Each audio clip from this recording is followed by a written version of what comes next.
Hello மக்களே, IPL திருவிழா ஆரம்பிச்சாச்சு. நம்ம இன்னைக்கு பார்க்க போய் மேட்சோட எந்த மேட்ச் ரிவ்யூ பார்க்க போறோம்னா மும்பை வர்சஸ் கேகேஆர்.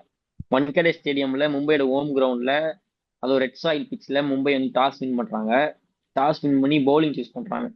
இங்க முக்கியமான விஷயம் என்ன பாத்தீங்கன்னா, அவங்க வந்து சாண்ட்னர் மாதிரி ஒரு பிளேயரையும் வில்டாக்ஸ் மாதிரி ஒரு பிளேயரும் உட்கார வச்சுட்டு ஒரு டீமை கொண்டு போறாங்கன்னா அவங்க கிட்ட இருக்க கான்பிடன்ஸ் லெவல் நம்ம யோசிச்சு பார்க்கணும். அதே சமயத்துல வந்து பவுலிங் போட்டாங்க. பவுலிங் சூஸ் பண்ணி அவங்க வந்து ஃபர்ஸ்ட் பவர் பிளேல வந்து கேகேஆர் நல்லா பெர்ஃபார்ம் பண்ண ஆரம்பிச்சிட்டாங்க. அதுக்கப்புறம் வந்து நிறைய மிடில் ஓவர்ஸ்ல வந்து கண்டெயின் பண்ணி ஓரளவுக்கு டீசென்ட் ஸ்கோர் கம்பேர் பண்ணி இப்போ 260 270 போக வேண்டிய ஸ்கோரை வந்து 220க்குள்ள கன்ஸ்டெயின் பண்ணி கொண்டு வந்தாங்க. ஸோ மும்பையோட bowling பெர்ஃபார்மன்ஸ் கேகேஆரோட பேட்டிங் பெர்ஃபார்மன்ஸ் எப்படி இருந்துச்சுன்னு உங்களுக்கு கருத்து சொல்லுங்க. நான் கூட என்னடா மும்பை டாஸ் வின் பண்ணிட்டு திடீர்னு போலிங்ன்றாங்க. இது தப்பான டெசிஷன் போல. ஏன்னா ஒரு கடப்பாரலின் மாதிரி பேட்டிங் வந்து ஒரு 7-8 பேர் பேட் பண்ண வச்சுட்டு திடீர்னு என்னடா பவுலிங் சூஸ் பண்ணிட்டாங்கன்னு ஒரு கன்சர்ன் இருந்துச்சு. அது கேகேஆர் பேட்டிங் ஸ்டார்ட் பண்ணதுக்கு அப்புறமா அந்த ஒரு கன்சர்ன் இருந்துச்சு. ஏன்னா திடீர்னு பார்த்தோன்னா அஜித் ரஹானா எல்லாரும் வந்து நல்லா ஹிட் பண்றாங்க, ஸ்கோர் போயிட்டே இருக்கு. ஒரு 10 ஓவர்ல பார்த்தீங்கன்னா அரௌண்ட் 130 அடிச்சிட்டாங்க. ரொம்ப ஒரு மாதிரி தான் இருந்துச்சு. பட் ஸ்டில் அவங்க பேக் பண்ண விஷயம் ரொம்ப பெரிய விஷயமா இருந்துச்சு பவுலிங்ல. பட் கேகேஆர் நல்லா பண்ணியிருக்கலாம். அப்படியே போயிட்டே இருந்துச்சு. நம்ம ஃபர்ஸ்ட் கேகேஆர் பார்ப்போம், அதுக்கு அடுத்து மும்பை இந்தியன்ஸை பார்த்துருவோம் அடுத்து. கேகேஆர் கேகேஆர் பாத்தீங்கன்னா வந்து டிம் சைஃபர்ட் வந்து உள்ள கொண்டு வராங்க. டிம் சைஃபர்ட் கொண்டு வரல. அது போல ரகானே ஓப்பனிங் இறக்கிட்டாங்க. நான் வந்து போன ப்ரிவியூலே சொன்னேன் ரகானே தான் ஓப்பனிங் ஆடுவாரு அப்படின்னு சொன்னா, அதே மாதிரி ரகானே தான் ஓப்பனிங் ஆடினாரு. ரகானேயோட இன்னிங்ஸ் வந்து டிம் சைஃபர்ட் இல்லாத குறையே தீர்த்தாரு. ஏன்னா செம இன்டென்டோட ஆடினாரு. அவர் ஸ்ட்ரைக் ரேட் வந்து இதுக்கு மாதிரி சிஎஸ்கேல லாஸ்ட் சீசன் சிஎஸ்கே ஆடும்போது அவர் எப்படி ஸ்ட்ரைக் ரேட்டை மெயின்டைன் பண்ணாரோ சேம் ஸ்ட்ரைக் ரேட்ல ஆடினாரு. அவர் வந்து ஒரு ரெஸ்பான்சிபிலிட்டி எடுத்துக்கிட்டு ஒரு டீம் வந்து நல்ல லெவல் கொண்டு போனாரு. அதுக்கப்புறமா ஒரு 8 ஓவர்ஸ்லயே வந்து அவங்க 100 ரன்ஸ் கிராஸ் பண்ணிட்டாங்க. அதுக்கப்புறமா வந்து சரி அங்கிருந்து கப்ப போனாங்க பார்த்தா பின்னால விக்கெட் போகுது. அதுக்கப்புறமா வந்து ரஹானேயும் அவுட் ஆகிறாரு. ஸோ அந்த இடத்துல தான் வந்து நம்ம சர்ப்ரைஸ் ஆனது வந்து டென் போல்ட் விக்கெட் எடுக்கல, பும்ரா விக்கெட் எடுக்கல, அல்லாஹ் ம். ஹசன் விக்கெட் எடுக்கல, லார்ட் ஷாதுல் தாக்கூர் வந்து நம்ம வந்து யாருமே அவங்க அதனாலதான் பிளேயிங் நீங்க லெவல்ல எடுக்க மாட்டோம். பாத்தீங்கன்னா எல்லாருமே எல்லாருமே தேங்க் பண்ணாங்க ஷர்துலுக்கு. நான் யூஸ்வலா லார்டு வந்து என்னன்னா நிறைய ரன் கொடுத்துக்கிட்டே இருப்பாரு, வாரி வழங்கும் வள்ளலா இருப்பாரு. இந்த ஆமா. ம். டைம் திடீர்னு பாத்தீங்கன்னா 3 விக்கெட் விழுந்துருச்சு. 3 விக்கெட்டுமே அவர் தான் எடுத்திருக்காரு. அது ஆமா. ஒரு பெரிய டேர்னிங் ஆஃப் த மேட்ச் நீங்க ஆயிடுச்சு ஏன் அவருக்கு. அது எதனாலன்றது அதை பார்க்கணும், யார் டீம்ல இருக்காங்க அப்படின்றது. சோ அது ஒரு முக்கியமான விஷயம், யாரோட ட்ரைனிங் அது அப்படின்ற மாதிரி. ஓகே சரி, okay. Okay. Okay. Lord Shardul Thakur வந்து நல்ல பால் போட மாட்டாரு. அவர் நிறைய பால் அடி வாங்குவாரு. ஆனா என்ன விஷயம்னா அவர் அடி வாங்குற பால் தான் விக்கெட் விழும். அதுதான் அவருடைய ஸ்ட்ரென்த்தே. பெரிய ஸோ ஸ்ட்ரென்த். ஆமா. ஆனா இப்போ என்ன பிரச்சனைனா சிஎஸ்கே ஃபேன்ஸ் எல்லாம் மீம்ஸ் எல்லாம் போடுறாங்க. எங்க கூட வந்து 54 மேட்ச் ஆனா ஆனா ஒரு பிளேயர் ஆஃப் மேட்ச் வாங்கல. ஆனா ஒரு மேட்ச் அடி பிளேயர் ஆஃப் மேட்ச் வாங்கிட்டான் அப்படின்னு சொல்லிட்டு. ஸோ நம்ம டீமோட சூழ்நிலையும் இருக்கு. எப்படி அவங்க ட்ரெஸ்ஸிங் ரூம் எப்படி இருக்கு. ஸோ அவங்க அதனால ம். பெர்ஃபார்ம் பண்ண அவங்க அதுதான் மோட்டிவேட்டட் மேட்ரு. ஆகிறாங்க. ஆனா முக்கியமான விஷயம் அந்த இடத்துல வந்து ஹர்திக் பாண்டியா வந்து ஒரு பிளான் இல்லாம இருந்தாரு. ரோஹித் சர்மா வந்து பின்னால் விக்கெட் எடுக்கும் போது ஒரு பால் முன்னாடி வந்து சொன்னாரு, ஷால் தகர் கொண்டு வந்து அவுட் சைட் ஆப்ஷன் போட வை. கரெக்டா அந்த சொன்ன அந்த பாலே விக்கெட் வந்துச்சு. ஸோ நேற்று கேப்டன்சில வந்து நிறைய விஷயத்துல வந்து தவறு பண்ண மாதிரி இருக்கு. ஹர்திக் பாண்டியா ஃபீல்ட் செட்டிங்கும் சரி, அதே சமயத்துல எந்த போலர் வந்து கொடுக்கணும். 3வது ஓவர் அல்லாஹ் காசம் எது கொண்டு வந்தது தெரியல. ஃபர்ஸ்ட் ஓவர் 10 பால் சூப்பரா போட்டாரு. 3வது ஓவர் 10 பால் தான் கொண்டு வரணும். சம்மந்தமே இல்லாம எதுக்கு வந்து அல்லாஹ் ஹாசன் பாரு கொண்டு வந்து, அதுவும் கிரீன் பிட்ச், அதுல வந்து ஸ்பின்னருக்கு வந்து யூஸே இருக்காது. ஒரு ஸ்பின்னர் யூஸ் இல்லாத பிட்சுக்கு வந்து பவர் பிளேல கொடுக்குறது வந்து கரெக்டான ஐடியா மாதிரி எனக்கு தெரியல. நான் ப்ரீவியஸ் வீடியோல சொல்லியிருப்பேன்.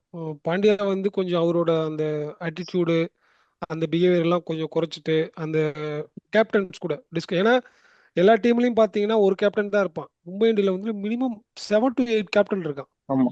ஒரு அது 2 வேர்ல்ட் கப் கரெக்ஷனையோ ஒரு கேப்டன். ஒரு கரெக்ஷனையோ ஒரு சஜஷனையோ கேட்டானா டெஃபினெட்லி அவங்க வந்து 2026 கப்பு ம். ஓகே, அந்த ஒரு நான் இப்போ கரெக்ஷன் என்ன சின்ன சொல்லணும்னா, நீங்க பாண்டியா கேப்டன்ஷிப் வந்து ஜென்ரலா பாத்தீங்கன்னா ஓகே, ஒரு அளவு பெட்டரா தான் இருக்கும் பாண்டியா கேப்டன்ஷிப். ரொம்ப வந்து குறை சொல்ற மாதிரி இருக்காது.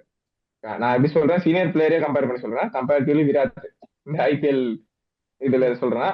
மத்தபடி வந்து விராட் டெஸ்ட் கேப்டன்சி வேற, இந்த ஐபிஎல் கேப்டன்சி வேற. பட் நீங்க விராட் ஓகே. பட் விராட் நீங்க கேப்டனா இருந்து கப் வாங்கல. நம்ம ஒருத்தவர் 5 கப்பு வாங்கி கொடுத்துருக்காரு, டீம்ல இருக்காரு கூடவே. ஆமா, ஆமா. இன்டர்நேஷனல் கப் அதுதான் அடிச்சவரு இப்போ இல்ல இல்ல, வந்திருக்காரு.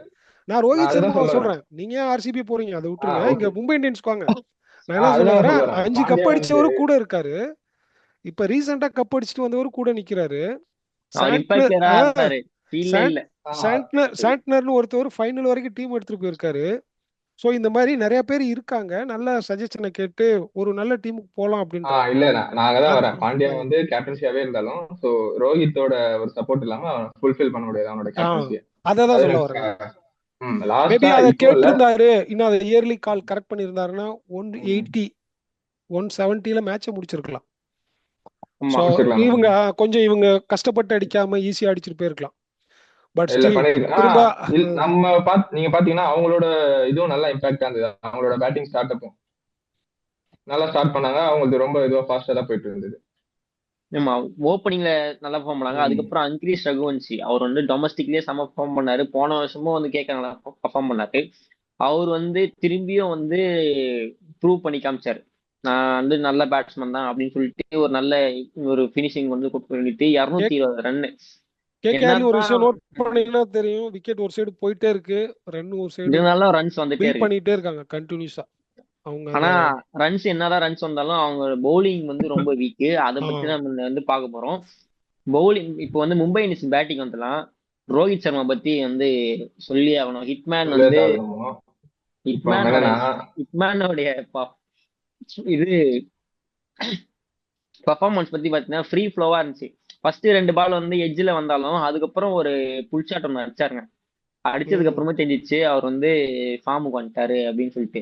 ஏன்னா அவரோட ஃபிட்னஸ் பாருங்க எவ்வளவு ஒர்க் அவுட் பண்ணிருக்காரு, பாடி லீன் பண்ணிருக்காரு. ரொம்ப வந்து ஃபீல்டிங் பார்த்தா பறந்து பறந்து ஃபீல்டிங் பண்ணாரு. நேற்று ஒரு கேட்ச் விட்டுருந்தாலும் அதுக்கப்புறம் வந்து இது கிரவுண்ட் ஃபீல்டுல வந்து செம்மையா கிரவுண்ட் ஃபீல்ட் பண்ணியிருந்தாரு. அதே சமயம் வந்து எக்ஸ்ட்ரா கவர்ஸ் மேல 6 அடிக்கிற வெறும் வருண் சக்கரவர்த்தியை உலகமே பார்த்து வந்து பயந்துட்டு இருந்த ஒரு பவுலரை வந்து அசால்ட்டா நம்பர் 1 ஒரு T20 பவுலர். அசால்ட்டா அடிச்சாரு. கவர் So, டிரைவ்ல அது வந்து வந்து 6 அடிக்கிறாரு. வருண் சக்கரவர்த்தியே எக்ஸ்பெக்ட் பண்ணல. ஆமா, அவரே பார்த்து ஷாக் ஆயிட்டாரு. அதுக்கப்புறமா வந்து ஸ்ட்ரைட்ல ஒரு 6 அடிச்சிருப்பாரு. அந்த சச்சினோட ஸ்டாட்யூ ஒன்று வச்சிருப்பாங்க, ஆமா ஆமா ஆமா அது சேம் அது அப்படியே அந்த அப்படியே மேட்ச் பண்ணி அது அப்படியே ஒரே மாதிரி அந்த பாலை கரெக்டா வாட்ச் கூட பண்ண மாட்டாரு, கரெக்டா போஸ் கொடுத்துட்டு இருப்பாரு, பால் ஒரு சைடு போயிட்டு இருக்கும் கரெக்டா. அது ஒரு மாதிரி இத்தனை வருஷம் ஐபிஎல் ஹிஸ்டரியிலேயே வந்து இப்பதான் ரோஹித் சர்மா வந்து பவர் பிளேக்குள்ளே 50 அடிச்சிருக்காரு. அதுதான் ஃபர்ஸ்ட் எப்பவுமே வந்து பொறுமையா ஆடுவாரு. இப்போ வந்து அவர் கேப்டன்சி எனக்கு கிடையாது, எனக்கு பேர்டன் இல்லை, அதனால நான் வந்து ஃப்ரீ ஃப்ளோ ஆட போறேன்ற அந்த இன்னிங்ஸை வந்து இப்போ காமிச்சாரு. ஏன்னா வேர்ல்ட் கப்லயும் அதே மாதிரி தான் ஆடினாரு. பட் கேப்டன்சி இருந்துச்சு, இப்போ வந்து அந்த பேர்டன் கூட அவருக்கு இல்லை. ஸோ டீமுக்கு பெர்ஃபார்ம் பண்ணா போதும், அவர் இண்டிவிஜுவல் ஸ்கோர் வேணாம்னு சொல்லிட்டு பெர்ஃபார்ம் பண்ணாரு. அதே மாதிரி அவர் கூட ஆடின ரிக்கில்டன், நான் எல்லாருமே நினைச்சது வந்து டிகாக் தான் ஆடுவாரு அப்படின்னு சொல்லிட்டு எல்லாருமே பெரிய மனசுல சர்ப்ரைஸ், ஒரே பெரிய சர்ப்ரைஸ் அது. ஆனா மும்பை இந்தியன்ஸ் வந்து ஒரு டீம் வந்து அவர் முன்னாடி எங்க ப்ரீவியஸ் எங்க ஆடினாரு. ஸோ அவருக்கு ட்ரஸ்ட் பண்ணி அவருக்கு வந்து வேல்யூ கொடுத்து அவருக்கு வந்து ஓப்பனிங் ஆரம்பிச்சாரு. ஆனா செம்ம பெர்ஃபார்மன்ஸ். ரோஹித் சர்மா என்ன பெர்ஃபார்ம் பண்ணாரோ அதை விட அதிகமா சுனில் நாராயண போட்டு 3 6 அடிக்கிறாரு அவர் ஓவர்ல. யூஸ்வலா அவர் பவர் பிளேல விக்கெட் எடுத்துருவாரு சுனில் நாராயண், அட்லீஸ்ட் ஒரு விக்கெட்டாவது போயிடுவாரு.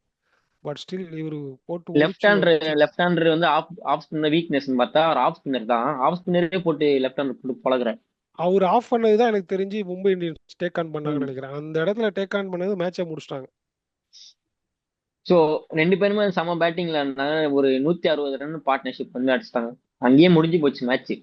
அதுக்கப்புறமா சூரியகுமார் வந்து இந்தியா டீம்ல எனக்கு என்ன ஒரு டவுட்னா, நீங்க வேர்ல்ட் கப் வின் பண்ண பிளேயர் ஒருத்தர் ஏன் வந்து இம்பாக்ட்ல வச்சிருந்தாங்கன்ற நினைக்கிறீங்க சூரியகுமார? நீங்க அப்படி பாக்குறீங்க, நான் என்னோட பாயிண்ட் ஆஃப் என்ன பாக்குறேன்னா அவங்கள பேக்கப் பண்றாங்க. எல்லாரையும் பேக்கப் பண்றாங்க, எல்லாரையுமே பேக்கப் பண்றாங்க. அவங்கள்ட்ட இன்னொரு ஸ்ட்ராங் லெவன்ஸே இருக்கு. வில் ஜாக்ஸ்லாம் உட்கார வச்சிருக்காரு, சாண்ட்னரே உட்கார வச்சிருக்காங்க, உட்கார வச்சிருக்காங்க. சும்மா இந்த மேட்ச் அக்காரா அடுத்த மேட்ச் பாத்துக்கலாம் அப்படின்னு சொல்லிருப்பாங்க தவிர வந்து ரொம்ப அதுல இன்னொன்று இருக்கு. ஏன்னா மும்பை இந்தியன்ஸ் ஃபர்ஸ்ட் மேட்ச் ஜெயிச்சு ஒரு 13 வருஷம் ஆச்சு. இது ஒரு ஓப்பன் டிக்கெட் மாதிரி. சோ யாரையும் நான் இன்ஜூரியா இல்ல பிளேயர் யாரையும் நான் அந்த மாதிரி பார்க்காம கேப்டனா ஒரு நல்ல எனக்கு என்ன ஒரு ஹாப்பினஸ்னா நம்ம பாண்டியா கேப்டன்சில ஃபர்ஸ்ட் மேட்ச் வின் பண்ணது ரொம்ப நல்லா இருந்துச்சு. ரோஹித் சர்மா கேப்டன்சில வின் பண்ணாங்க ஃபர்ஸ்ட் மேட்ச். ஓகே சொல்றேன். சரி ஓகே. பாண்டியா கேப்டன்சில வின் பண்ணாங்க with suggestion of Rohit Sharma captaincy. நல்ல கேப்டன்சி பண்றாரு. ஆனா க்ரூஷியல் சிச்சுவேஷன்ல வந்து அவர் சரியான ஐடியா வந்து தப்பான ஐடியா எடுக்கிறார். விக்கெட் எப்படி எடுக்கணும்னு தெரியல. சிச்சுவேஷன்ல ஐடியாக்கு பதிலா ஆட்டிட்யூட் வந்தது. ஆமா. கரெக்ட், அப்படியே சொல்லலாம். இப்போ எல்லா ஃபீல்டருமே இன் சர்க்கிள்ல வச்சுட்டு ம். ஃபுல் லென்த் போட்டா எப்படி அவங்க போட முடியும்? மேல ஃபுல் லென்த் அடிப்பாங்க போட்டு ப்ரோ. ஓகே சிக்ஸா போகுது. இல்ல பின்னாடி நான் ஃபீல்டர் என்ன பேலன்ஸ் சொல்றேன்னா இருக்கும். இந்த இயர் கூட நீங்க அக்செப்ட் பண்ணிக்கலாம். லாஸ்ட் போட இயர் லாஸ்ட் இயர் வந்து அவரு பாக்ஸ்லயே வரல. ரோஹித் போயிட்டு ஏங்க தேர்ட் நிக்க மேட்ச் சொன்னாருன்னு பின்னாடி எல்லாரும் போ அப்படின்னு சொல்றதெல்லாம் டூ மச். சரி இரு, மிச்சர் சாப்பிட வந்தவர்கிட்ட பேச விடுவோம். ஜெய் ஆகாஷ் வாங்க, ரொம்ப நேரம் மிச்சர் சாப்பிட்டுட்டு இருக்காரு. சொல்லுங்க ஜெயகாஷ், உங்களோட நல்லா பாயிண்ட் பர்ஃபார்ம் என்ன? பண்ணாங்க. உங்களோட பாயிண்ட் நல்லா சொல்லுங்க. பர்ஃபார்ம் பண்ணாங்க.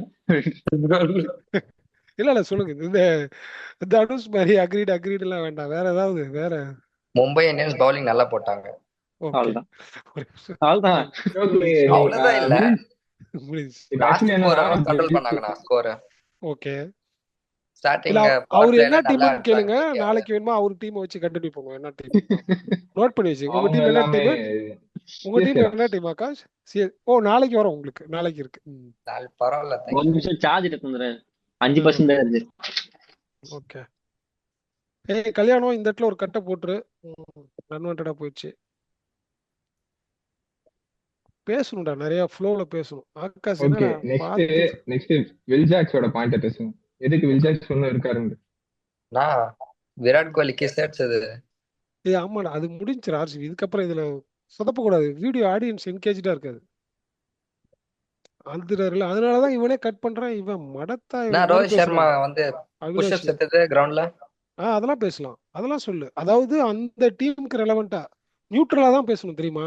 வடக்கு மாதிரி பேசவே கூடாது. நியூட்ரலா பேசணும். ஆனா ஆர்சிபி சம்படி நியூட்ரலா பேசணும், அந்த டீமை பத்தி பேசணும். சம்பந்தமே இல்லாம சிஎஸ்கே வந்து உள்ள வச்சு அதெல்லாம் ஏன்னா நீங்க பேச தேவையில்லாம எனக்கு பாண்டியா பத்தி பேசுனீங்க, அதனால ரோஹித் விராட் பத்தி. இல்லடா, அது பேசக்கூடாதுடா, தப்புடா. Okay neutral. அவ்வளவுதான். நியூட்ரல். ஆனா சரி, நியூட்ரல். Back to video. வாங்க வாங்க. ஓகே ஓகே எதை ஓகே பத்தி நம்ம இப்ப நான் என்ன கேக்குறேன்னா, பேட்டிங், மும்பை பேட்டிங் அந்த மும்பை வில்ஜாக்ஸ் எடுத்து வச்சிருக்காங்க. ஸோ வில்ஜாக்ஸ் நம்ம டீம்ல இருக்கிறது இன்னும் நல்லதுன்றீங்களா இல்ல அவரு? வில்ஜாக்ஸ் கண்டிப்பா வரணும். ஏன்னா ஆல்ரவுண்ட் எபிலிட்டி. ஏன்னா இங்கிலாந்துக்கு வந்து வேர்ல்ட் கப்ல வந்து ஸ்டார் பர்ஃபார்மரே அவர் மட்டும்தான். ஏன்னா பவுலிங்கும் போட்டாரு, ஓகே இல்ல பேட்டிங்கும் நீங்க ஆடினாரு. டொமஸ்டிக்ல எல்லாம் அவரோட பெர்ஃபார்மன்ஸ் குறை சொல்லவே முடியாது. அவங்க ஏன்னா பிளான் பண்ணிருப்பாங்க. என்ன இல்ல நான் என்ன சொல்றாரு? சொல்றேன், டொமஸ்டிக் ஏறாரு. ஒரு நார்மலா நம்ம இங்க உட்காந்துக்கிட்டே இவ்வளவு அனலிட்டிக் பண்றோம்ல, அந்த ஒரு படம் நம்ம நார்மலா இங்க உட்காந்துக்கிட்டு வேர்ட் ஆஃப் த மவுத்ல டிஸ்கஸ் பண்ணிட்டு இருக்கோம்ல. பஸ் என்ன சொல்லு, ஒரு டீம் மேனேஜ்மெண்ட்டா, ஒரு கேப்டனா, ஒரு வைஸ் கேப்டனா அவங்க யோசிப்பாங்கல்ல எந்த மேட்ச் எந்த பிளேயர் இறக்கணும்ட்டு. மேபி கேகேஆர் அவங்க ஈஸியா எடுத்திருக்கலாம். அகைன் ஒரு ஆர்சிபி இல்ல ஒரு சிஎஸ்கே அந்த மாதிரி ஒரு நல்ல டஃப் டைம் வரும்போது அவங்க நல்ல பிளேயர் இன்னும் பஞ்சாப் வரும்போது கொண்டு வரலாம். கேட்ட பர்சனல் ரீசன் அப்படின்னு தான் சொன்னாங்க. இது டாஸ்ல வந்து ஏன் வில்ஜாக்ஸ் எல்லாம் ஆடலன்னு பர்சனல் ரீசனால அவங்க வந்து ஆடல அப்படின்னு சொன்னாங்க. அது என்ன பர்சனல் ரீசன் தெரியல. பட் கொண்டு வருவாங்க. அது வந்து கன்ஃபார்மா வந்துருவாங்க. அது வந்து சும்மா வச்சிருக்காங்க. இல்லைன்னா வந்து ரதர்ஃபோர்டு வந்து இப்போ தேவையே கிடையாது அந்த டீமுக்கு. ஆல்மோஸ்ட் ரதர்ஃபோர்டு எடுத்து வச்சு ரதர்ஃபோர்டு பேட்டிங்கே வரல, அதுக்குள்ளேயே முடிச்சாங்க 220 அவங்க. இல்ல இப்ப நமன் வந்து ஆல்மோஸ்டா மும்பைக்கு ஒரு நம்பிக்கை நாயகனா நம்ம மாறிட்டாரு. ஆடியே ஆகணும், நம்ம ஆடியே ஆகணும். அதான் ஆமா, கண்டிப்பா ஒரு ஆடியா அவர் லாஸ்ட் ஒரு ரதர்ஃபோர்டா நம்மனா பார்த்தா கண்டிப்பா நம்ம டீம் தான். கண்டிப்பா லாஸ்ட் ஒரு நம்ம 3-4 சீசனா நல்லா விளையாண்டுருக்காரு. ஆமா மேட்ச் எடுத்துட்டு போயிட்டு முடிக்கிற அளவுக்கு எல்லாம் போயிருக்காரு, முடிச்சு கொடுத்துருக்காரு. சரி டீன், இப்போ ஒரு கன்க்ளூஷனுக்கு வருவோம். இப்போ பாத்தீங்கன்னா வந்து ரிட்டையர் ஆன பிளேயர்ஸ் ரோஹித் சர்மா, விராட் கோலி மாதிரி ஒரு பிளேயர்ஸ் வந்து இப்படிப்பட்ட ஃபார்ம் காட்டும் போது இந்தியன் டீம்ல இருக்க ஓபனர்ஸ் வந்து சரியான ஒரு ஃபார்ம்ல இல்ல. ரோஹித் அபிஷேக் சர்மா வந்து கண்ணமூணு சுத்துறாரு. 3 சஞ்சு சாம்சன் வந்து ஒரு 2 மேட்ச் செஞ்சுரி அடிப்பாரு, 2 மேட்ச் டக் அவுட் ஆகும். ஆனா இவங்க வந்து நல்ல ஃபார்ம்ல இருக்காங்க. 2 பேரும் ஓப்பனிங் ஆனவங்க இந்தியாவுக்கு ப்ரீவியஸ் இயர்ஸ்ல கப் வாங்கி கொடுத்தவங்க. சோ இவங்க கிட்ட இருந்து என்னென்ன விஷயம் வந்து யங்ஸ்டர்ஸ் கத்துக்கணும்னு நினைக்கிறீங்க? ஒரு குரூசியலான மேட்ச்ல இல்ல ஒரு பிக் மேட்ச்ல விளையாடும் போது, ஃபார் எக்ஸாம்பிள் ஐபிஎல்லாம் இன்னைக்கு நம்பர் 1 பெரிய லீக் வேர்ல்டுல, ஒரு ரெஸ்பான்சிபிலிட்டி எடுத்து விளையாடணும். ஏன்னா இதுல ப்ரூவ் பண்ணாதான் நெக்ஸ்ட் மேட்ச். கரெக்டுங்களா? ஒரு இந்தியன் டீம்ல விளையாடணும்னா இதை பேஸ் பண்ணி தானே டீமே எடுக்கிறாங்க. எந்த பிளேயரை பிக் பண்றாங்க? ஏன் ஒரு நேரத்துல டெஸ்ட்டுக்கே இதை பேஸ் பண்ணி சூரியகுமார் யாதவ் பிக் பண்ணாங்க, பார்த்துருப்பீங்கன்னு நினைக்கிறேன். ஸோ அதனால இதெல்லாம் ஒரு பெரிய ரெஸ்பான்சிபிலிட்டி. நல்லா வெயிட் பண்ணி என்ன பண்ணணுங்கிறத அனலைஸ் பண்ணி மேபி அந்த டேல ராங்கா போயிருக்கலாம். பட் அப்கமிங் மேட்ச்ல அவங்களோட கரெக்ஷன் எல்லாம் கரெக்ட் பண்ணிட்டு இன்னும் நல்லா விளையாடணும், பெட்டரா பெர்ஃபார்ம் பண்ணணும். ம். ஸோ அவங்களோட பொசிஷன் இதெல்லாம் தாண்டி அந்த டேல நான் என்ன பண்றேன், டீமுக்கு என்ன சப்போர்ட் பண்றேங்கிறத ப்ரூவ் பண்ணணும். இதெல்லாம் நிறைய மிஸ் பண்றாங்களோன்னு தோணுது. நீங்க பாத்தீங்கன்னா வந்து கோலியும் சரி ரோஹித் சர்மா சரி 2 பேரும் 200 டோட்டல் மேல சேஸ் பண்ணோம். ஆனா அவங்க வந்து மத்த யங்ஸ்டர்ஸ் மாதிரி 200 டோட்டல் இருக்கு நாங்க சேஸ் பண்ணோம் சொல்லிட்டு ஃபர்ஸ்ட் பால் இருந்து அடிக்க போகாம ஒரு 2 ஓவர் வெயிட் பண்ணாங்க. வெயிட் பண்ணி பிச்சு எப்படி ரியாக்ட் ஆகுது, பால் பேட்டுக்கு வருதா இல்ல பார்த்துட்டு பொறுமையா வெயிட் பண்ணி அதுக்கப்புறம் டேக் ஆன் பண்ண ஆரம்பிச்சாங்க. சோ ஈவன் அந்த எபிலிட்டி கோலியுமே வந்து அப்படிதான் பண்ணாரு. வளர்த்துக்கணும் சொல்ற அப்படின்னு. மாதிரி 10 ஓவர் 2 பேருமே அமைதியாவே இருந்தாங்க. ம். ரோஹித்தாவது அவர் hitman, from the first ball அடிப்பாரு. பட் கோலி எப்பயும் வெயிட் பண்ணுவாரு, அவர் ரொம்ப வெயிட் பண்ணாரு. நேற்று மேட்ச்ல எல்லாம் ம். பாத்தீங்கன்னா ஒரு 10 ஓவர்ஸ் வரைக்கும் அடிக்கவே இல்லை. ஆப்போனண்ட் அடிக்க ஆப்போசிட்ல உள்ளவர் அடிக்க விட்டுட்டு ஸோ பொறுமையா அதுதான் வந்து அவங்களோட எக்ஸ்பீரியன்ஸை வெளியே காமிக்குது. இதுல ஆமா இருந்து தான் கரெக்ட். வந்து இப்போ வர யங்ஸ்டர்ஸ் எல்லாமே கத்துக்க வேண்டிய விஷயம். கண்டிப்பா ரொம்ப அவங்க கொஞ்சம் வெயிட் பண்ணிட்டு ரொட்டேஷன் பால் என்ன ஸ்ட்ரைக் பார்த்து ரொட்டேஷன் வந்து நிறைய கம்மியா இருக்கு. இப்போ வைபவ் சூரிய வந்து நல்லா நல்லா ஃப்ரீ ஃப்ளோயிங் நீங்க பேட் எடுத்து நல்லா அடிக்கிறாரு. ஆனா ஸ்ட்ரைக் ஒரு ஒரு ரொட்டேஷனே கிடையாது. அவர் மட்டுமே ரன் அடிச்சுட்டு போயிட்டு இப்ப அடிச்சு அவுட் ஆயிடணும் அவ்வளவுதான். அந்த மாதிரி ஆனா இருக்கும்போது நம்ம பார்த்தோம்னா ரோஹித்தை விட ஸ்ட்ரைக் ரொட்டேஷன் விராட் பெட்டரா பண்ணுவாரு, ஆமா நல்லா பண்ணுவாரு. பட் நேற்று ரோஹித் நல்லா தானே விளையாண்டுருக்காரு. இன்னைக்கு பாத்தீங்கன்னா அவர் ரோஹித் ஓகே நல்லா ஓடுறாரு, ஃபிட்னஸா இருக்காரு, ஃபிட்னஸ் வந்து ஃபிட்னஸ் நிறைய ப்ராப்பரா டெவலப் எடுத்துட்டு பண்ணிருக்காரு. வந்துட்டார்ல. நிறைய சிங்கிள்ஸ் டூஸ் கன்வெர்ஸ் பண்றாரு, நிறைய ஓடுறாரு, நல்லா விளையாண்டுருக்காரு. சரி நீங்க bro. நம்ம எவ்வளவு கலாச்சாரமே ரோஹித்தும் விராட்டும் இன்ஜுரி ஆகி நம்ம ஒரு மேட்ச் பார்த்துருக்க மாட்டோம். அது ஆ, உட்கார மாட்டாங்க. அவங்க கை உடஞ்சாலும் வந்து கட்டு போட்டுன்னு வந்து ஆடுவாங்க. போயிட்டு லாஸ்ட் இயரும் ரோஹித் ரெடியா இருந்தாரு. பட் ஸ்டில் சில பல டீம் இது கேப்டனோட அந்த இது அவங்களால உட்கார இம்பாக்ட் வச்சாங்க. பிளேயரா கரெக்ட். பட் அதுக்கெல்லாம் அவர் வந்து பாருங்களேன் அமைதியா இருந்துட்டு எதுவும் பேசல.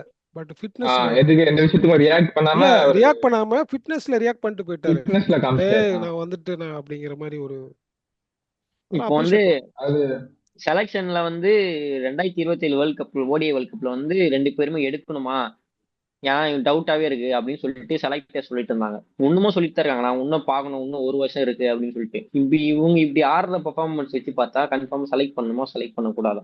கண்டிப்பா பண்ணணும். கண்டிப்பா பண்ணும். there is no option. 2027க்கு கேப்டன்சி நீங்க இன்னும் 10 கில்லு வருஷம் இல்ல, கொடுக்கணுமா, another 8 month அவ்வளவுதான்.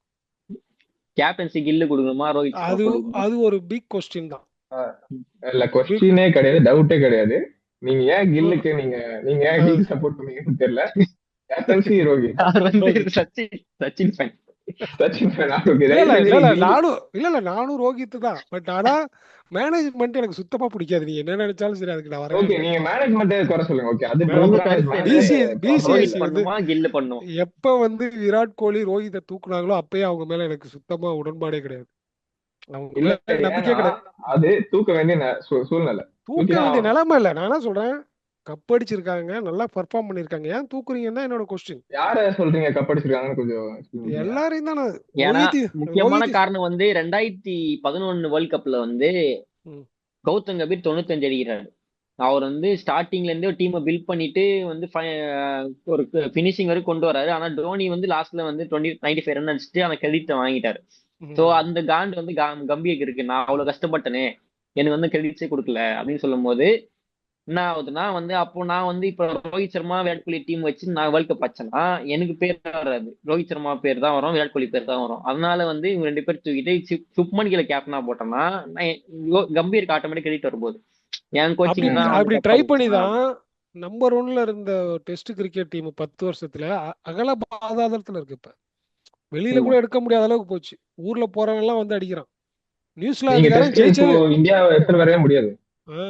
வாஷ் அவுட் பண்றாரு நியூசிலாந்து. சரி ஓகே, இது டைவர்ட் ஆகுது. சரி கன்க்ளூஷன் வாங்க, நெக்ஸ்ட் வீடியோ பார்ப்போம் நம்ம. கன்க்ளூஷன்ல வந்து மும்பை இந்தியன்ஸ் வந்து செம பர்ஃபார்மன்ஸ் பண்ணி நாங்க வந்து கப்புக்காக வரோம் 13 அப்படின்னு இயர்ஸ்க்கு சொல்லிட்டு அப்புறம் first வாட்டி ஒரு ஜெயிச்சிருக்கோம். ஸ்டேட்மெண்ட் கொடுத்துருக்காங்க. இதை பார்த்தா வந்து நிறைய டீம் வந்து கன்ஃபார்மா ஒரு பயத்துல இருப்பாங்க. ஸோ இந்த மேட்சுக்கு அப்புறம் வந்து நீங்க உங்களோட கருத்து என்ன? மும்பை கப் 6th கப் அடிப்பாங்களா மாட்டாங்களா? 2 பேருக்கு தான் போட்டி, மும்பை RCB முடிஞ்சு அவ்வளவுதான், simple. But Avinash still broker. Mumbai தான் மோஸ்ட் ஃபேவரட் இருக்கு. ஏன்னா நிறைய ஒரு பேலன்சிங்கான டீமா இருக்கு. ஆனா RCB சிஎஸ்கே ல கூட சில ஓகே. இப்போ நீங்க பாத்தீங்கன்னா இல்ல நான் புரியுது. வந்து பர்சனலா மும்பை பிடிக்கும்ன்றதுக்காக நான் மும்பை சொல்ல. பட் ஆனா ஆர்சிபி டஃப் கொடுக்குறாங்க. ஏன்னா லாஸ்ட் இருந்த பெர்ஃபார்மன்ஸ் அவங்க அந்த ஃபார்ம் விடல ஒன்றும். அது ஃபர்ஸ்ட் கண்டினியூ மேட்ச் பண்றாங்க தெரியுது அவங்களுக்கு. கண்டினியூ பண்றாங்க. But it's too early call, long tournament, 3 மாசம் விளையாடணும், ஓகே பிளேயர் ஃபிட்டா இருக்கணும், டேபிள்ல டாப் வரணும், அது நிறைய இருக்கு. ஸோ பட் ஏன்னா இந்த லாஸ்ட் வாட்டி விராட்டுக்கு லாஸ்ட் தெரிஞ்சிருக்கும்னு இயர் நினைக்கிறேன். பாத்தீங்கன்னா மும்பை வந்து கீழே இருந்தாங்க, திடீர்னு ஒரு 5 மேட்ச் அடிச்சுட்டு மேல இந்த வாட்டி வந்தாங்க. விட மாட்டாங்கன்னு நினைக்கிறேன். ஏன்னா ஸோ அதே அந்த மாதிரி நல்ல பேலன்ஸ் டீம் இருக்கு. நம்ம ப்ரிடிக்ட் பண்ற டீம் அப்படி வராதுன்ற கரெக்டா. இல்ல லாஸ்ட் சீசன் நீங்க இன்னொரு டீமும் பாத்திருக்கீங்க, கீழே தான் இருந்தாங்க, மேல கடைசி வரைக்கும் மேல வரல அவங்க. Okay, will move on next. அடுத்து ஓகே, சரி டீன் முடிங்க, அடுத்து எல்லாருக்கும் இது எல்லாருக்கும் நன்றி. நம்ம வந்து நாளைக்கு வந்து முக்கியமான ஒரு மேட்ச் இருக்கு, சிஎஸ்கே ஆர்ஆர். அந்த மேட்சோட ரிவ்யூ வந்து நம்ம நாளைக்கு பார்ப்போம். இத்துடன் உங்க விடைபெறுவது உங்கள் Dean Brown, Prabhakaran and Avinash Jai Akash. Thank you.